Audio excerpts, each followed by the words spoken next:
একটি গোপন খবরের ভিত্তিতে গতকাল গভীর রাত্রে আমাদের থানা স্টাফ ইন্সপেক্টর অরূপ দেববর্মা এবং অন্যান্য পিএস স্টাফ এবং শালপুরের বিএসএফ ওরা মিলে একটা রেড করি।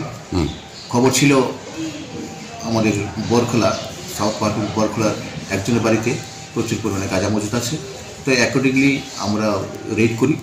রেড করে ওর বাড়ি থেকে প্রচুর পরিমাণে গাঁজা উদ্ধার করি। কার বাড়ি?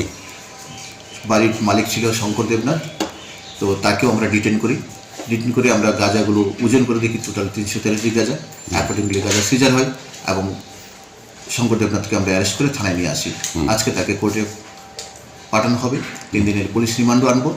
আমরা প্রপারলি ইনভেস্টিগেশন করছি তার সাথে আর কারা কারা জড়িত আছে, এবং আমরা নেশা বিরোধী অভিযান কন্টিনিউ রাখবো।